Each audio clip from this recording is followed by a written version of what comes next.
Welcome back, everybody, to Tag Team, the Pokemon Trading Card Game's premier podcasting duo. My name is JW Kriewall, and I'm normally joined by Riley Hulbert, but today we have the wonderful and the lovely special guest, Aaron. Aaron from Twitter. I don't know how do people like know you at this point?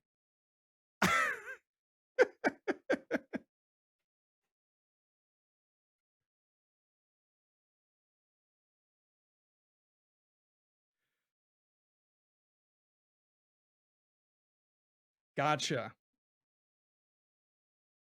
The dumb librarian. Yes. So Aaron Palmer here with us tonight. I want to ask you, how's your day going?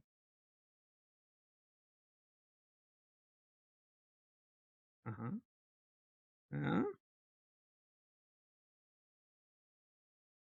You know, today I found out the gender of my first child. So it was very exciting. And we are tag team listeners having a girl. So I'm looking forward, like give her like 5 years. She's going to be destroying the juniors division. I know it. I mean, me too. And like, hopefully, the juniors like amount of players in like my local area is still like very small, so she can just kind of show up and just take it home. It's such a meaningful thing to have you on here to talk about your project, and especially today, like knowing that I'm bringing a little girl into the world. Tell us a little bit about what you are up to and what special project you have for the Pokemon TCG community.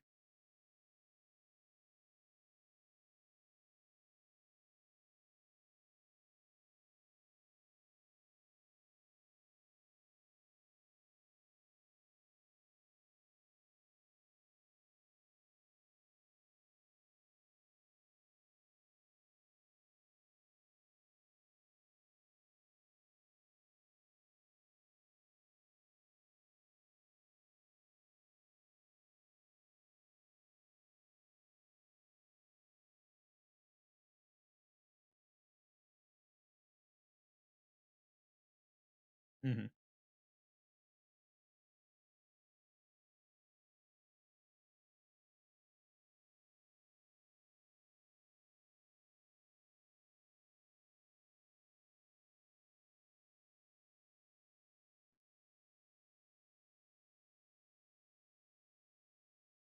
Okay, yeah, that's fantastic. So I'm just going to summarize exactly what you said because I've been on the website, so I already know what's going on. You've asked me what you've been kind of like teasing this now to me and to a few others, I'm sure, for a couple months now, right? It took a couple months to plan, and we can talk a little bit about that too. But just to summarize, it's a male dominated hobby, particularly in the playing sphere, you know. Um, and so it's this initiative is going to help maybe some either inexperienced or maybe unconfident players to get well, and we can talk about the specifics, but to help them feel confident and perform at a high level, and again with the idea that it's growing the game because there's going to be more people seeing, oh, okay, actually, women can play, and like, oh, hey, she or he or they look like me, and they're playing, and that's really cool, and they're doing well, and I want to be there one day. So, talk to us a little bit about how it's all coming together. So, like, what we've talked about the project. How is it going to be enacted?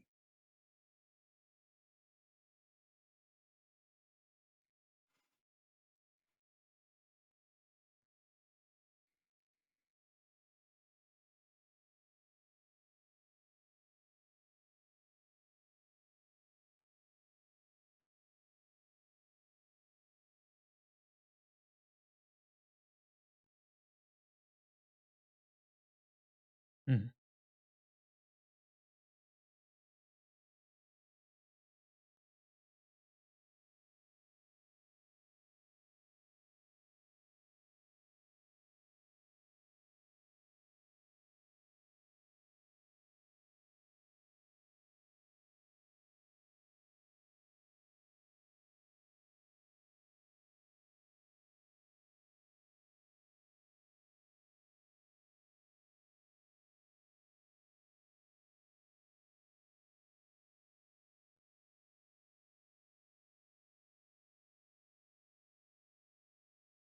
Mhm.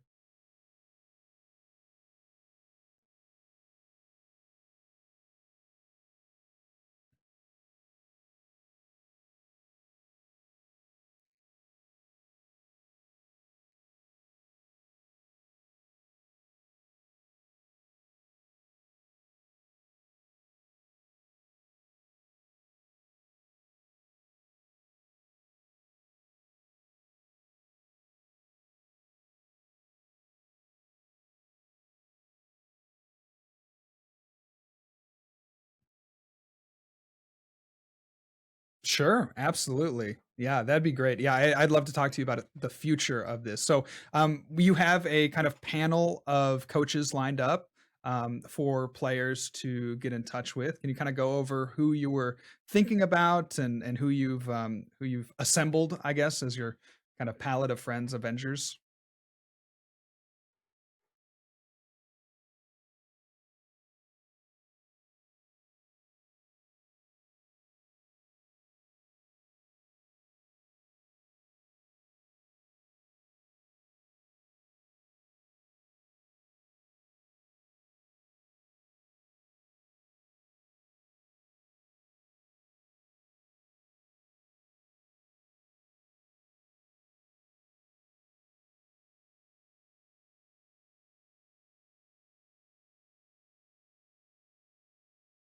Mhm.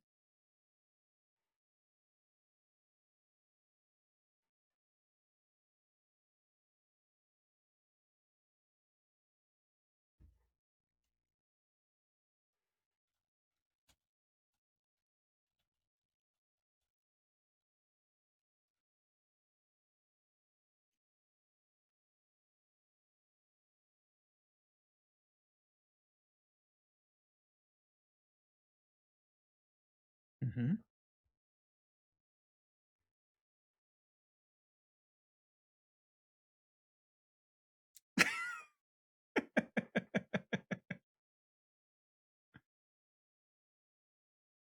Mhm.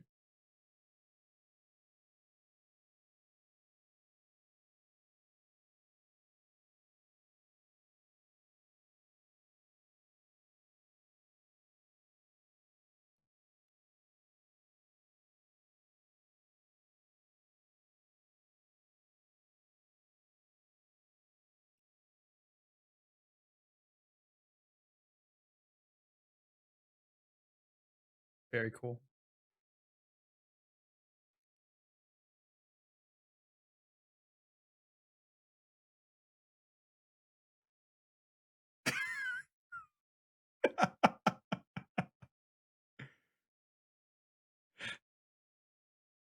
Yeah, to brag, and he's got it so good because he's got to brag for the last 3 years.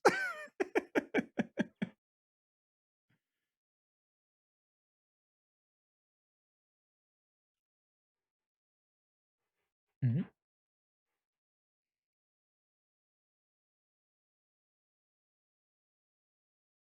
Yeah, that's huge. Hey, let's go. You don't need to don't need you know, you can just skip past me, that's fine.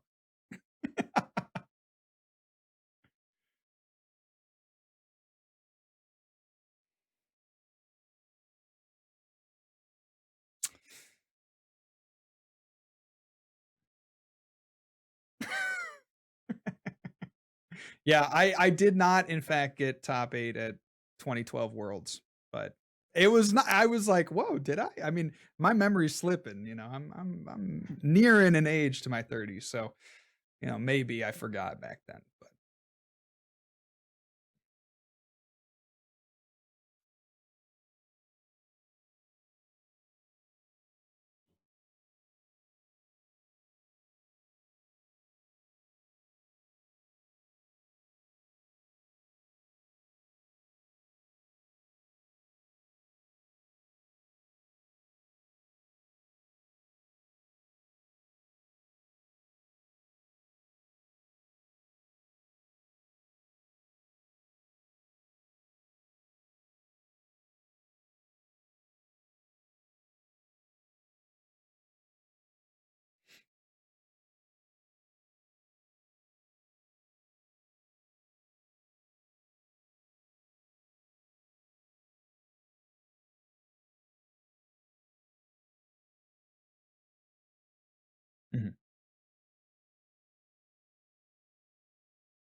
Mm, mhm, mhm.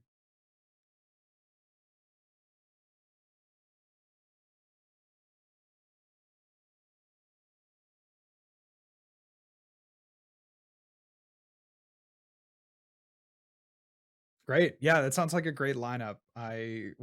Because you were talking to me individually, so I didn't really know the scope, right? Because you're kind of, I don't know if you'd call yourself the director or the organizer, whatever it is, but I didn't really know the scope. So you reach out to me and you're like, hey, you want to be a part of this? I'm like, yeah, sounds cool. Like I would definitely, try when I can, and and then to see kind of everything else that you're, slowly revealing, right? Like all these other players and stuff getting together. It's really cool, and I think it really speaks to the at least the inclusive bent of the higher level players.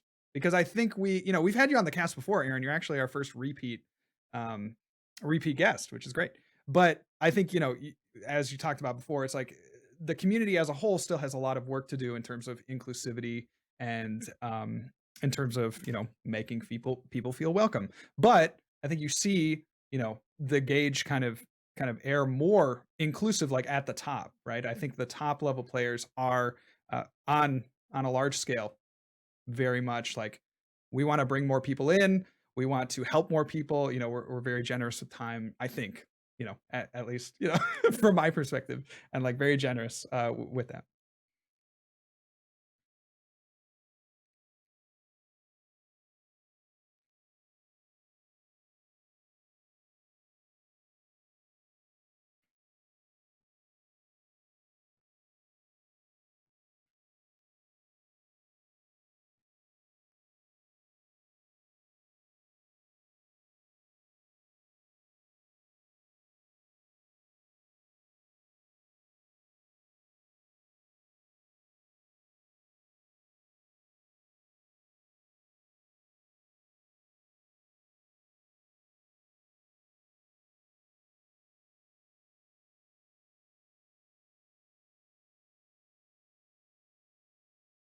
Yeah, that's really cool. What were, as you were planning this out, what were some reservations that you may have had?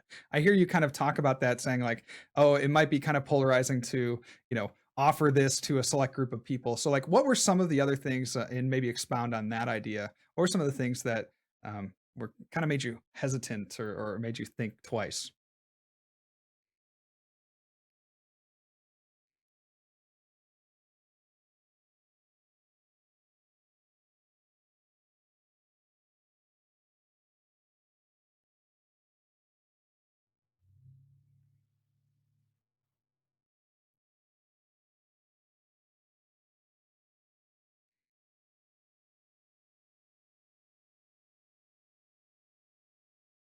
Mhm,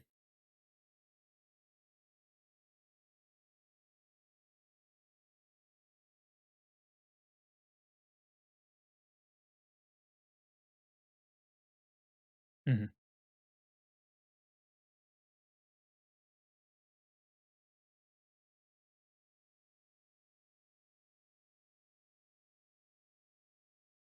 mhm,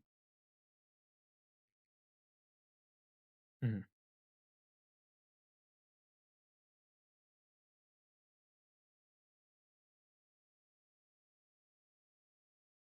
mhm,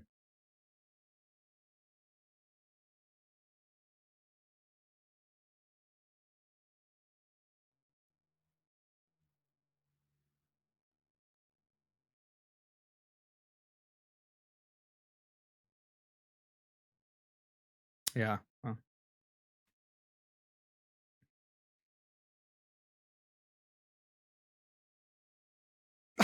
he's very honest. That's the one thing I love about Alex Hill. He just tells it like it is.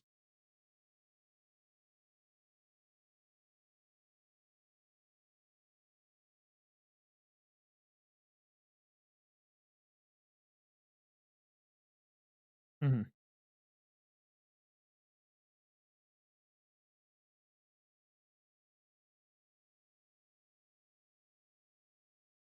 mhm,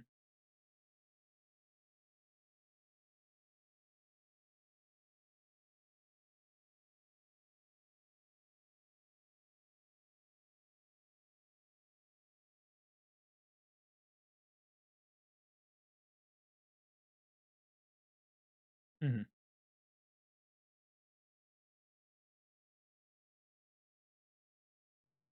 Right.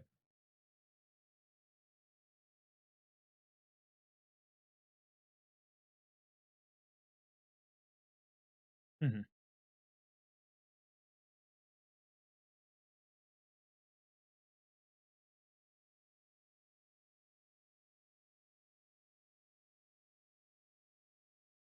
Sure. Absolutely. What what would success look like for you with this project?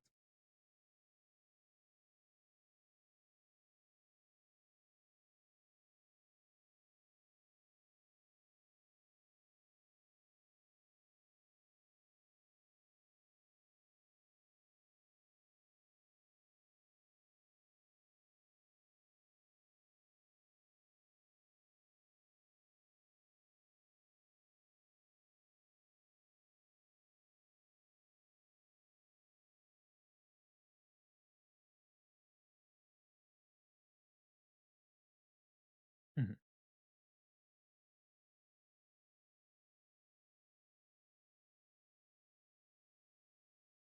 Yeah, that's great. That's great. Really, really exciting.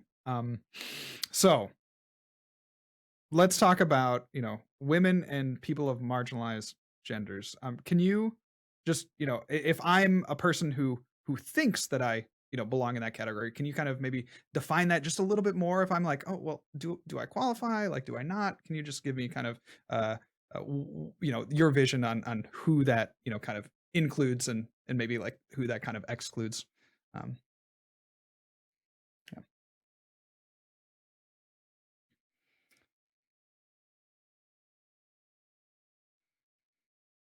Hmm.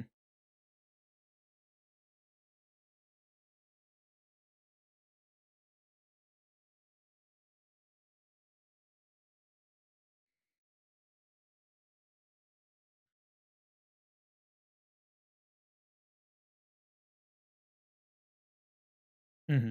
Sure.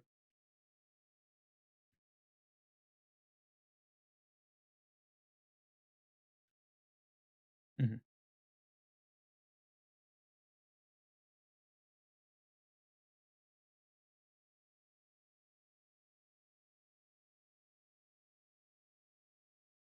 Hmm. Yeah.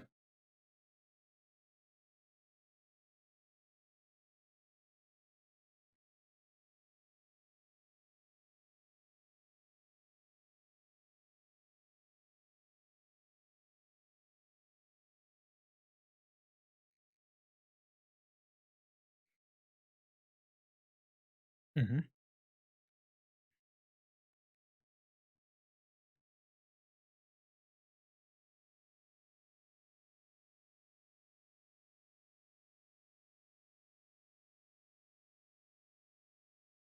Great. Great. So if you're going to speak to, like, let's say, I'm a woman or a person of marginalized gender, and you're speaking to me and you're saying, I'm kind of nervous about maybe signing up for this project, because I've never really, I know the game, but maybe I've never played in a regionals before. Like that seems to be how people, determine if you're good or not. Like if you've ever been to an in-person tournament, people keep asking me this and I never have, and I feel a little nervous. Like, what would you say to somebody like that, who is kind of on the fence about joining? Maybe like give us like a prerequisite that you want people to apply to have, and then also, if you're speaking directly to somebody that's on the fence, what would you encourage them in?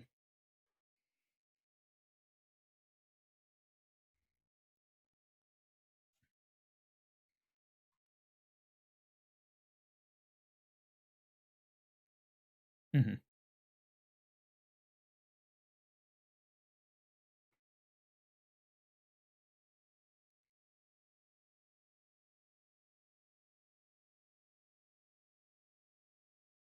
Hmm.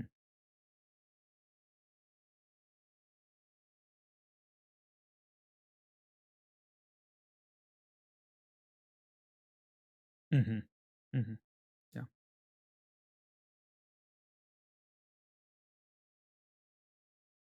Hmm.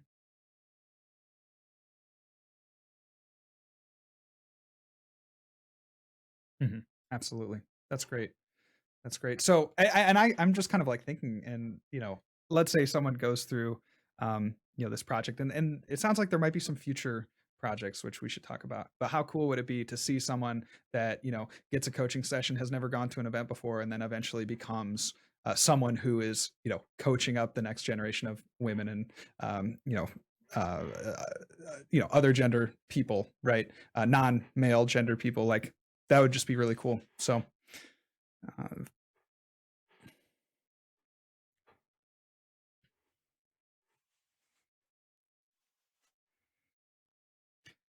yeah.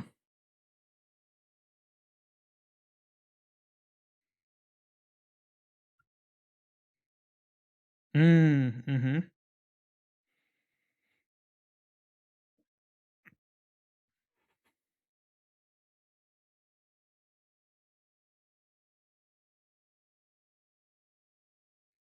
Right. Awesome. What would the future entail? We've kind of hinted there a couple of times. So, this project is a week long. So, what would be the future of Palette of Friends?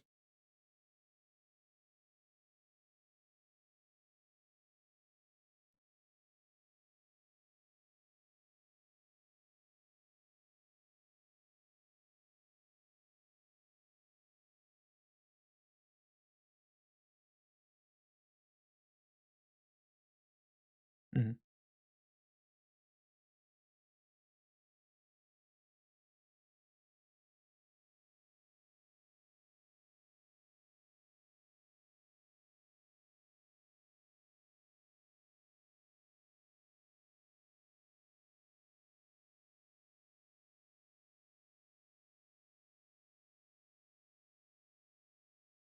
Mhm.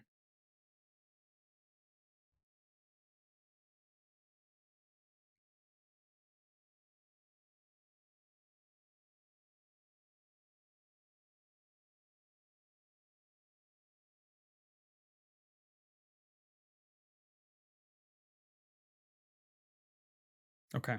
Gotcha. Gotcha. So let's talk about where people can go to find out about this project, find out about Palette of Friends. Can you give us, maybe a Twitter or a website perhaps that people can go to?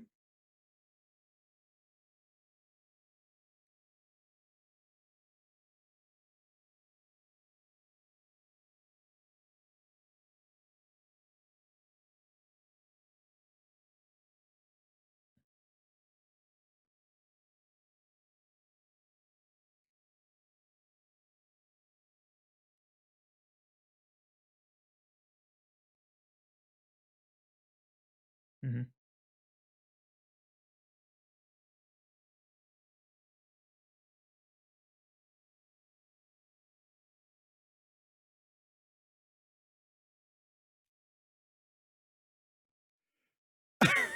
Sure. So it's kinda like the Irish way to do it. Palette of Friends.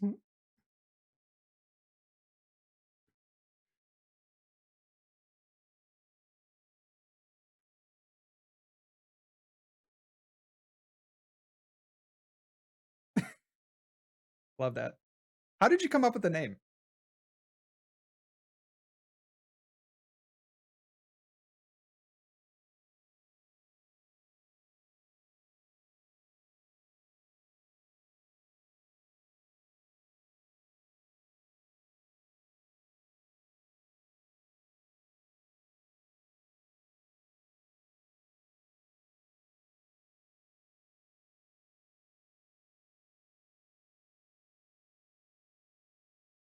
Mhm.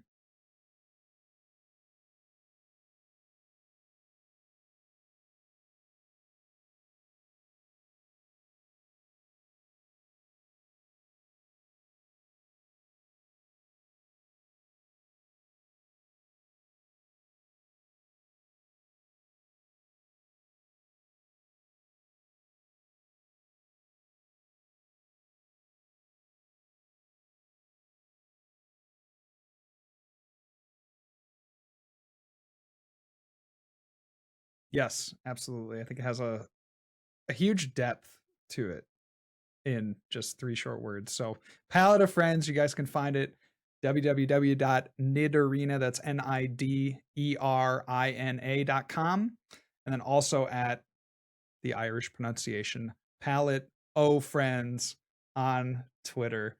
So Aaron, thank you for joining me today and sharing your voice here on Tag Team.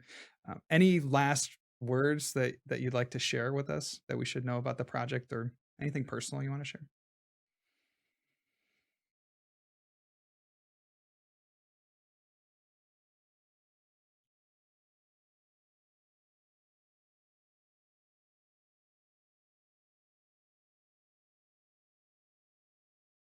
Mm, mhm.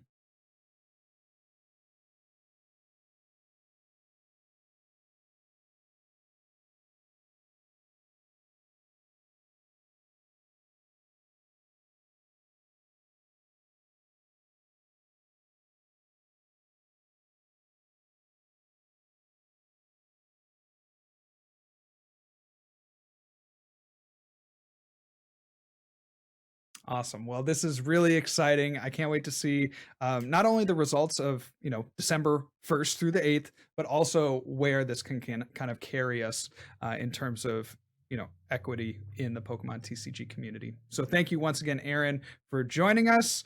We are going to be right back after a brief intermission.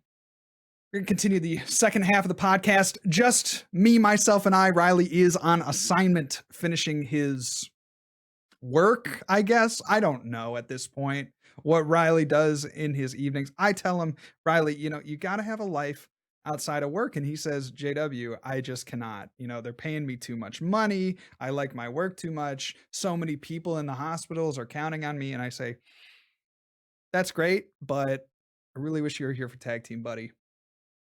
In any case, we are going to head straight into the card of the day. Now, this card of the day, it reminds me, this is going to be like a really niche subpopulation of the Tag Team podcast listeners, because and it's probably like 30 and up. Like, dads probably know what I'm talking about. But did anyone ever read T.S. Eliot's Book of Cats? So this Book of Cats, and I think it has a little bit of a longer name. This Book of Cats is a poetry book about, just as you would imagine, it's about cats, right? And that's actually where Andrew Lloyd Webber got the inspiration for cats. Check it out. Really weird stuff. I remember having an illustrated book of these poems, and there was one cat that got absolutely fried on the electrical wire. He's like all shook up. You know how they have in the cartoons where like they're all splayed out like starfish style, and they got all the electricity coming out of them. It was really scary actually as a child, because I'm like, well, you know what? That doesn't look very good. I don't want to be that cat getting fried on the electrical wire. But today's card of the day reminds me so much of that cat book and that specific page, and that is the yet to be released Jolteon VMAX. Now, this Jolteon VMAX released in Japan as, I think, part of their main set, part of the Evolving Skies, but it got kind of pushed back here for us as a promo. So Jolteon VMAX in Japan is promo 188. And for us, obviously, I think the name changes, but it's this Jolteon that's kind of like, VMAX, Jolteon VMAX, jumping in the air, and it's kind of surrounded by all this lightning. And just the art style and all the lightning really remind me of this T.S. Eliot Book of Cats. And so, card of the day. There you go. Have at it, ladies and gentlemen.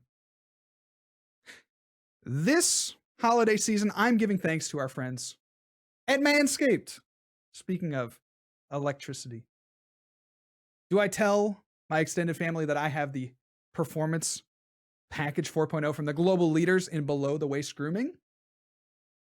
Not to mention, It includes their Lawnmower 4.0, Trimmer to Tame My Bush, and score brownie points with the in-laws. I don't know that I would share that with my in-laws, but you do you. Gift yourself Manscaped or gift it to the man in your life who needs it. Join the 4 million men worldwide who trust Manscaped with their family cherubies. We are so excited here on Tag Team to continue our sponsorship with Manscaped. They have signed us on for another few months, which is very exciting. Go to manscaped.com, 20% off with the code TAGTEAM, plus you get free shipping. So that's an insane deal. If not for yourself, for someone else. Okay, it's like Black Friday every single day with code TAGTEAM, 20% off plus free shipping. All right, let's get into our meta-analysis, because that's probably why a lot of people are here as well. We had some IRL tournaments recently. Yeah, the Full Grip series. And what a set of tournaments they were. So we had GLC, and I think probably the one that more people were interested in, the one that had more entrants, the Fusion Strike Legal tournament. So both presenting cash prizes totaling $1,000. And we saw some really excellent gameplay. Tonight, we'll go over the standard format results. And then later on, next week, we'll talk about the GLC. And there's actually some bans coming up. So if you want to hear a little bit more about GLC, we'll talk about that next week. But for the 1K tournament that happened this last weekend, we had largely, I gotta say, largely much of the same. There was some shakeup, as there's bound to be with the new set, but for the most part, people either stayed very safe or genuinely thought that the old decks were the best. I think goes without saying that Evolving Skies shook up the metagame in a massive way starting on day one. We haven't quite seen that from Fusion Strike. There's a few cards here and there that can be added to decks to make them better. We got a new tier 1 archetype in the Mew VMAX deck. But other than that, frankly, hasn't added a whole lot. So let's go on here from 8th place, Grant Manley with the Single Strike Umbreon Urshifu VMAX, opting to go again with kind of a look back as opposed to a look ahead. If we were looking ahead with Single Strike decks, probably be playing Gengar. You guys know that I was really high on that card. I still am, for what it's worth. Maybe not as high as I was before it released, but it has had some decent showing, so I feel a little bit vindicated. Grant coming in 8th place with his Umbreon Urshifu. 7th place, tongue-tied, Andrew Wisniewski with their Zacian Zamazenta deck. Very straightforward. Once again, I'm seeing a lot of 4-ofs when I look at this list. 4 of Gear, 4 of Marnie, 4 of Boss, 4 of the Stadium, 4 Research, 4 Switch, 4 Quick Ball, 4 Saucer, and just a ton of energy. So consistency was certainly the name of the game there for Andrew. Congratulations on your 7th place finish. Coming in at number 6, you may have heard of him. I don't know. Azul Garcia Griego. Am I saying that right? 6th place with the Suicune Ludicolo deck. This was the deck that I was talking to Andrew Dankus about heading into the tournament. He was really kind of big on it, and I can see why, because it reminds me a lot of kind of Zacian. You have a built-in kind of draw power with this Suicune. You can hit for pretty consistent damage turn after turn, but what it doesn't have, the Zacian deck, is it has that reach with both the Inteleon lines to do some ping damage and the Ludicolo to do, of course, 100 additional damage. So 6th place, Azul Garcia Griego. Coming in at 5th, John Mustawi. I think one of the surprises of this tournament. John is one of those players that is always trying to play something new, something unique, something to counter what other people are playing. And I think he came up with a really great archetype here for this metagame. Playing Galarian Weezing with, get this, Crobat VMAX. Yeah, if you haven't seen this list, head on over to @FullGripTCG for all of these lists.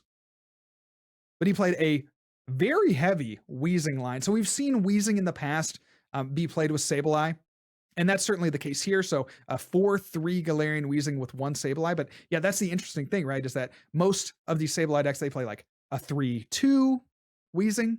Nah, John was like, I want those Weezings up ASAP. I think I could shut down most of the decks in the metagame if I can just get the ability in the active. And he had a really nice showing, 5th place. Crushing Hammers, Rhyhons, Fan of Waves, Tool Jammers, Galar Mines. You got a lot of disruption. Even sporting a Galarian Zapdos and a Crobat VMAX, like I said. So really interesting list. Check it out @FullGripTCG. We also have coming in at 4th. So this is the top cut. These players, they're in the money, man. They're in the money. So 4th place, Benjamin Merritt with a brand new archetype. New archetype alert. Inteleon VMAX. First time we've seen Inteleon VMAX. Premiered, right? This is a premiere for Inteleon and kind of paved the way for how a lot of people are building their lists now. But surprisingly, absolutely no way to utilize the ability. Again, check out this list, FullGripTCG on Twitter.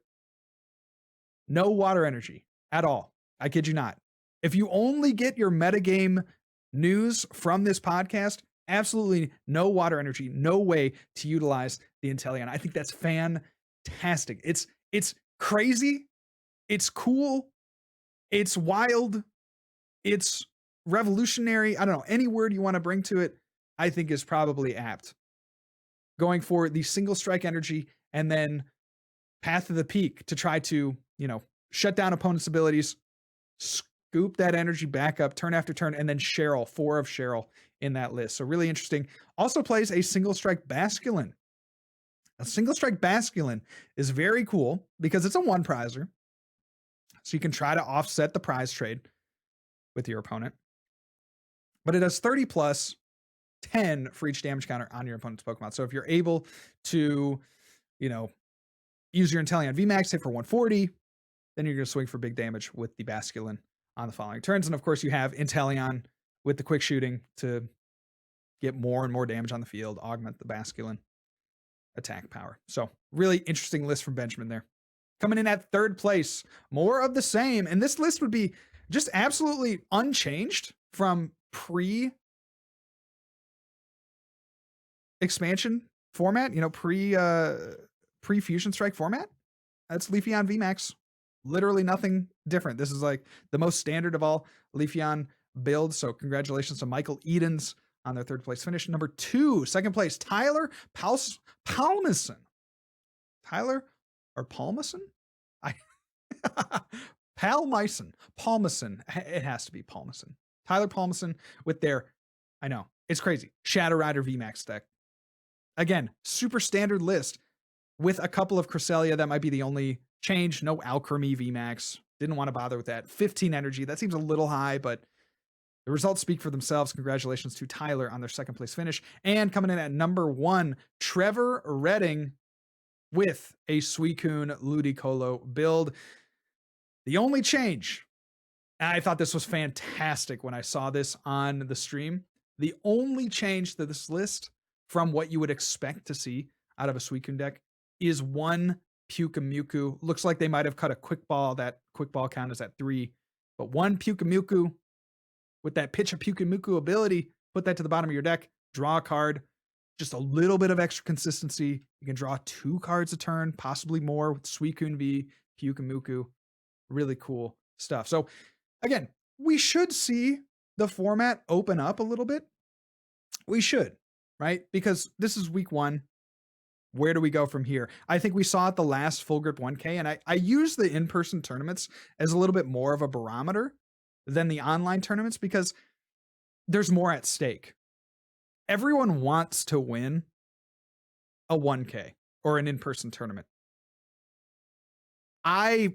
Even for me, I go into an online tournament, I'm playing whatever the heck I feel like that day.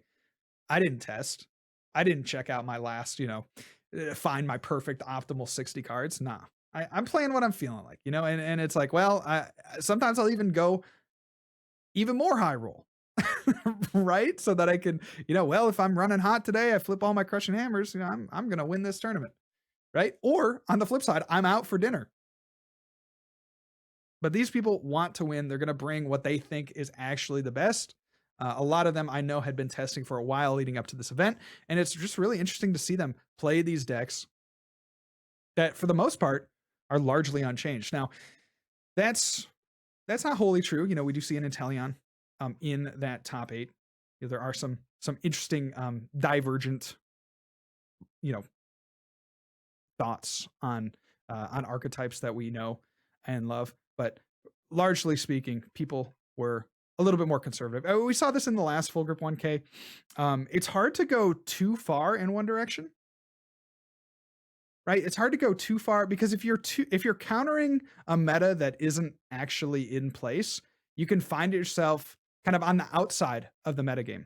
And that's a really weird thing to say, but like take this format. So in these 1Ks, a lot of people, when the new set releases, a lot of people will play what they're comfortable with for the most part, as long as it can beat the next big deck. And the next big deck, in this case, Mew VMAX, might actually be, among the best decks in the tournament or in the format or whatever, might be among the best decks. But people don't want to, counter that deck for fear of being countered by, the slower evolving metagame, right? It's only, one tournament, right? People are going to be a little more, you have the possibility of countering yourself out of the metagame, right? If you go one step too far, there's always this fear of being one step too far. Like you have gone a little farther than you needed to. You have done a little more than you needed to. You played a deck that was just a little bit on the outer realms of what you actually needed and what was required by the meta of the event. And that's a really hard thing. That takes a lot of years to perfect. It takes a lot of years to be confident with. So I think for that reason, you see a little bit more of a reserved attitude from these players. But really cool stuff. We saw some really great gameplay. Remember seeing a lot of these Suicune decks, Azul on stream, Trevor on stream, just doing their thing. I think Suicune, absolutely one of the better choices for this tournament because of the consistency. I cannot state enough that consistency in online events is what's going to win you the event. Largely, I've been playing the game for 12 years now. Largely, the high roll decks, for the most part, they're not every time, but for the most part, do not win. Decks like Suicune win. Decks like Leafeon win. Because they're able to draw through their deck. They're able to get the cards they need when they need them. So that is not to be underestimated. Let's talk into the future though, because again, people are going to be expanding their horizons, as always happens. A little more conservative at the start, but again, you don't want to go that one step too far. And in this case, I think for this tournament, a lot of people brought dark. At least that was the word on the street. A lot of people brought single strike decks. John Mustawi got top 8 with the dark deck. There was a lot of dark from what I hear. So that might have also scared off the Mews or might have hampered the Mew VMAX deck. But I think heading forward, what are we going to see? I've been doing some testing with the Mew VMAX deck, and I'm very convinced that it's simply the best in a vacuum. It's simply the best deck. Consistent, powerful enough. It's not going to blow people out of the water, with one hit KOs. That's not its place. It's not what it's trying to do. It's trying to control the game. It's trying to draw more cards than you. It's trying to go for that one, big knockout. It's trying to be more consistent. It's trying to draw into boss's orders when it needs. It's trying to be low maintenance. I truly believe it is the best deck in a vacuum. Now, Pokemon did a pretty good job balancing it, I would say. They released actually 2 dark attackers that I want to talk about. First one being the Gengar VMAX. It was very high on that on release. It's doing okay. It hasn't, won any of these online tournaments yet. Didn't place at the Full Grip 1K. But Gengar VMAX, I'm going to stick by it until it just, 2 months go by and it hasn't, performed significantly well. But we're seeing some flashes of its promise in these online tournaments. And then the other dark deck to come out of Fusion Strike, Galarian Obstagoon. How about that? Galarian Obstagoon. Galarian Obstagoon, a single prize stage 2. I think, these single prizers probably have a chance now because there's a lot of dark in the format in the form of single strike Umbreon. That takes out Dragapult. And then the Mew VMAX deck has, from my experience, a pretty good matchup into Jolteon because you can one-shot the VMAX. You have a lot of control over their board. You can heal, which is definitely not something that the Jolteon deck wants. You can shuffle your Pokemon back into the deck with the Mew V attack. So Jolteon and Dragapult, from my perspective, should be on the decline. I don't think they'll have quite as strong a grip on the meta. I think we're going to see kind of a shift back to these attackers that, can just take one knockout a turn. Obviously, you're always going to factor in the Inteleons, but for the most part, your Suicunes, your Leafeons of the world, Shadow Rider Vs. But yeah, this Galarian Obstagoon deck, I think it's poised to do fairly well. I mean, again, it kind of rises and falls with the Mew deck. It's obviously the best matchup for it, but it can hold its own in a lot of other matchups, doing, significant damage for just a single energy. It's not to be overlooked. I think, again, we should see a decline in both Jolteon and Dragapult. I think another thing we'll see, kind of a metagame trend that we should see heading into a more developed format, is going to be the concise deck building of single strike. So what I've been noticing from players that are posting on Twitter and from the deck lists of single strike players is that they're tending more and more to cut back on a lot of these tech cards. I'm not seeing as many switch. No, they're still playing switch and air balloon and stuff. Not as many switch. They're not playing as thick of lines of the Urshifu, if they're playing Urshifu at all. They're playing maybe a little bit higher count of the Umbreon. Maybe like a 3-3 or a 4-3 as opposed to like a 3-2. And they're generally cutting back on the Tool Scrappers or the Tool Jammers or the Phantom Waves if they hadn't to play that. Or they're also cutting back on, frankly, the stadiums. You're seeing that as well. Seeing lists with 2 Tower of Darkness, which is pretty much unheard of for that archetype, but feeling like they can get away with it. Not really needing to counter any stadium. Again, with the decline of Jolteon and Dragapult, or at least my projected decline of Jolteon and Dragapult, you don't have to worry as much about Path to the Peak. Now, that's like kind of this weird cycle. We talk about these weird cycles on the cast all the time where it's like, you don't tech for a counter because nobody plays the counter, and then now all of a sudden everybody plays the counter because nobody's playing techs to counter the counter. I think we might see that with Path of the Peak. Just be on the lookout. I do feel that card's on the decline. Not too many decks really need abilities. I mean, of course, like Single Strike, it would be a prime example, right? You love to have the Umbreon VMAX ability. You don't need it. You don't need it.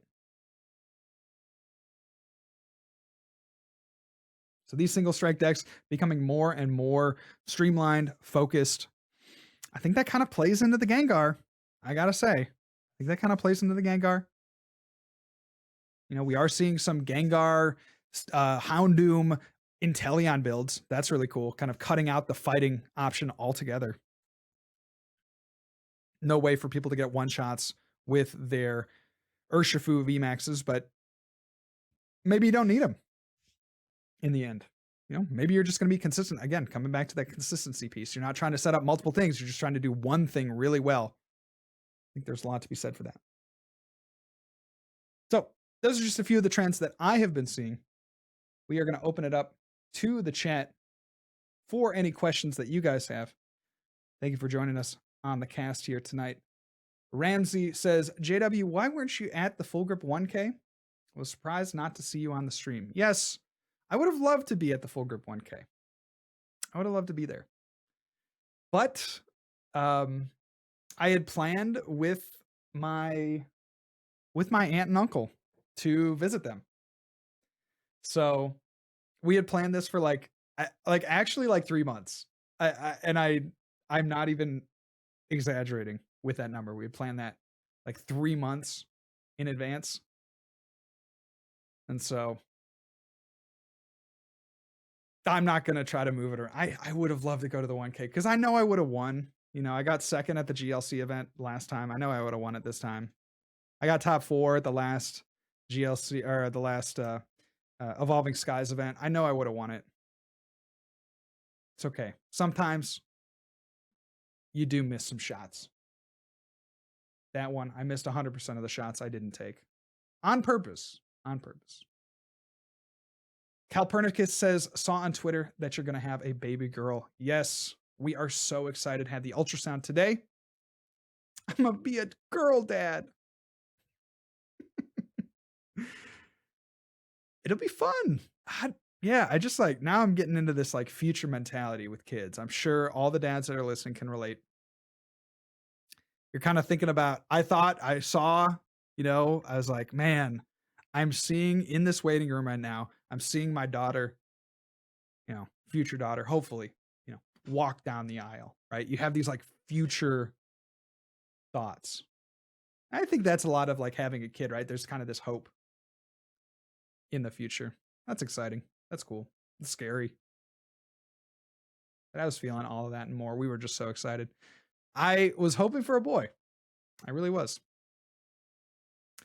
But I kind of felt that, that coming. I was like, oh, it's going to be a girl. I was feeling that for the last 2 or 3 days. I'm not a pit in my stomach, but just that feeling, you're like, it's going to be a girl. I know it's going to be a girl. All of Anne's siblings are really excited that it's girl because it'll be the first girl cousin. There have been 3 other boy cousins on her side of the family. This will be our first child on my side of the family, the first granddaughter for my parents, grandchild for my parents. But pretty exciting times here at the Kriewall house. So am I going to be about to shake your hand in Vancouver Regional? I hope I can get to other regionals. At this point, I don't want to put anything set in stone. Yeah, it's hard for me to commit at this point. I can probably commit to obviously Columbus, right? That's my hometown. I can bike into the internationals, which is pretty sick. Probably do Indianapolis. So Columbus, Indianapolis. I mean, Indianapolis 3.5 hours from me. And then I want to make it to one more. I want it to be Salt Lake City. I'd love to go to Vancouver, but I'm not really sure how that works flying across the country and with work and everything. I think that might get a little hairy. But perhaps it's Milwaukee. Probably not Florida, dude. I'm not going to that cesspool.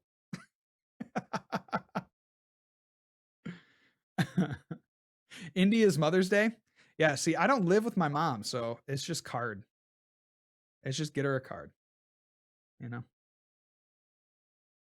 Get her a card, call her, wish her happy Mother's Day. QC Hawk says, hope they like Pokemon and then all 4 end up liking Yu-Gi-Oh. Ah, yes. I could see how that would be problematic for a family. Yeah, my daughter is not going to be a Yu-Gi-Oh player. That is for darn sure. So I hope you guys enjoyed the cast this evening. Thank you so much to Erin Palmer for her time, for sharing. Again, Check it out, knitarena.com. That's NIDERINA.com. Trying to encourage and help women and people of marginalized genders in our community. This is a big deal. This is a great thing to have happen. So excited to announce it here tonight and to be a part of it, be a part of this project. Really cool. And I can't wait to see where this goes or what this inspires other people to do. So with that, once again, code tag team at manscaped.com, 20% off plus free shipping. Sorry, I'm supposed to leave that for the middle ad read, but one last time. You know I'm a salesman. We'll talk to you soon, guys. Thank you for joining Tag Team. Peace.